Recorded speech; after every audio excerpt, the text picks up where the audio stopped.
আসসালামু আলাইকুম বন্ধুরা, আপনি যদি একজন ইউটিউবার হয়ে থাকেন অথবা আপনি যদি একজন ফ্রিল্যান্সার হয়ে থাকেন, সেক্ষেত্রে গ্লোবাল মার্কেট প্লেস থেকে আপনি যদি পেমেন্ট পেতে চান, সেক্ষেত্রে আপনার কাছে একটা পেওনিয়ার অ্যাকাউন্ট থাকা খুব দরকার।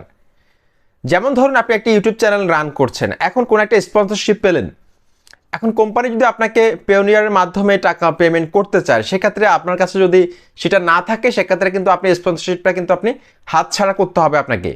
বা গ্লোবাল যে কোনো মার্কেট প্লেসে যদি আপনি কাজ করেন, সেক্ষেত্রে আপনার পেমেন্ট পাওয়ার ক্ষেত্রে আপনার একটা গ্লোবাল পেমেন্ট মেথড থাকা কিন্তু খুব দরকার। সেক্ষেত্রে আপনি খুব সহজে আপনার টাকাটা কিন্তু নিজ দেশের যে কোনো ব্যাংকের মাধ্যমে, আপনি লোকাল ব্যাংকিং সিস্টেমের মাধ্যমে অথবা আপনি মোবাইল ব্যাংকিংয়ের মাধ্যমে কিন্তু আপনি টাকাটা হাতে পাবেন।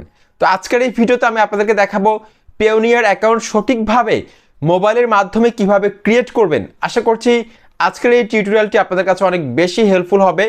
একদম সহজভাবে দেখাবো। সম্পূর্ণ টিউটোরিয়ালটি মনোযোগ সহকারে না টেনে দেখার জন্য অনুরোধ করছি। আপনাদের সাথে রয়েছে তানিম খান। চ্যানেলটি সাবস্ক্রাইব করে দিন, আর যারা সাবস্ক্রাইব করেছেন থ্যাংক ইউ সো মাচ। চলুন আমরা স্ক্রিনে গিয়ে দেখি কিভাবে একটি পেওনিয়ার অ্যাকাউন্ট খুলতে হয়। আর হ্যাঁ, আমি কিন্তু ভিডিওর ডেসক্রিপশন বক্সের মধ্যে এমনকি কমেন্টের পিন কমেন্টে আমি একটা লিঙ্ক দিয়ে দিব। সেই লিঙ্কে ক্লিক করে আপনারা কিন্তু পেওনিয়ার অ্যাকাউন্টটা ক্রিয়েট করতে পারবেন। সেক্ষেত্রে আপনি কিন্তু $50 বোনাস পেতে পারেন। ডেসক্রিপশনের লিঙ্কে ক্লিক করার পর আপনারা সরাসরি সাইন আপ বাটনে ক্লিক করার পর আপনাদের সামনে এরকম একটা ফর্ম চলে আসবে। তো বন্ধুরা দেখতে পাচ্ছেন এরকম একটা ফর্ম কিন্তু আমার সামনে চলে এসেছে।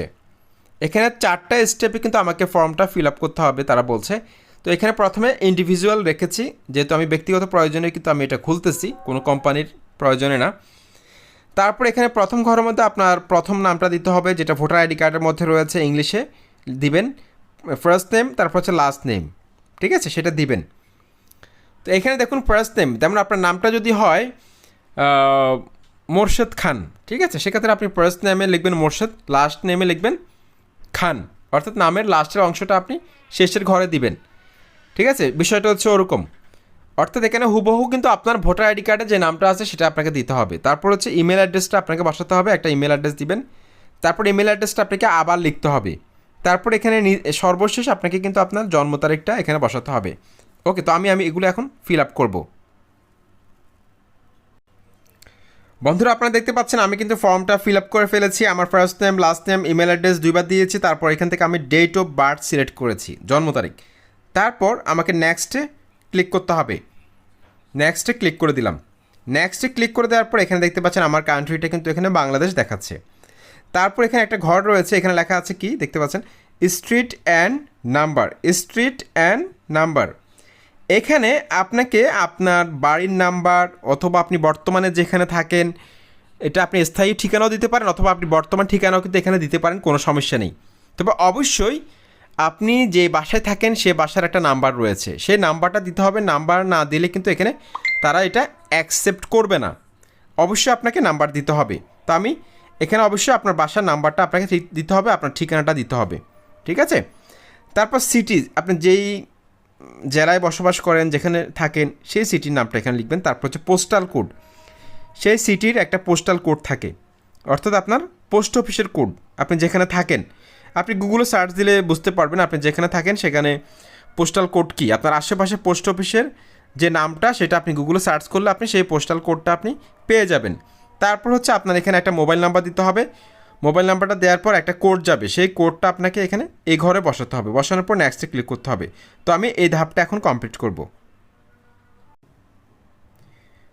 বন্ধুরা আমি কিন্তু ফর্মটা ফিল আপ করেছি, এমনকি আমার নাম্বার একটা কোড এসেছিলো, সেই কোডটা কিন্তু আমি এখানে এই যে ভেরিফিকেশন কোড এখানে বসিয়েছি। তারপর এখন আমাকে নেক্সটে ক্লিক করতে হবে। নেক্সটে ক্লিক করে দিলাম। ওকে, নেক্সটে ক্লিক করার পর আপনি এখানে দেখতে পাচ্ছেন আমাকে কিন্তু একটা পাসওয়ার্ড দিতে বলতেছে।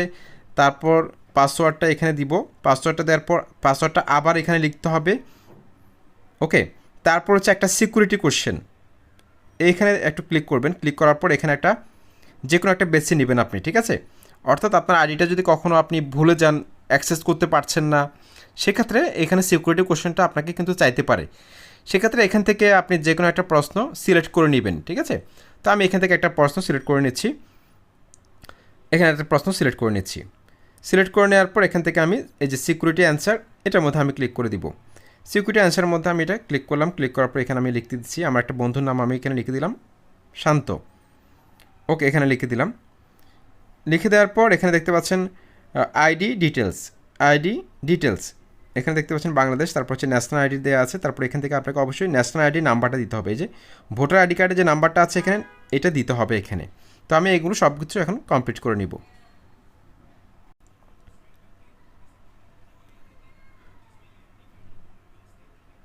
বন্ধুরা আমি সব ঘর কিন্তু কমপ্লিট করলাম। আমি জিমেলের জায়গায় জিমেল এখানে দেখতে পাচ্ছেন, তারপর পাসওয়ার্ড দিলাম, তারপর পাসওয়ার্ড আবার লিখলাম, তারপর এখান থেকে একটা সিকিউরিটি কোশ্চেন দিলাম এখান থেকে, তারপর হচ্ছে আইডি কার্ডের নাম্বারটা এখানে দিয়ে দিলাম।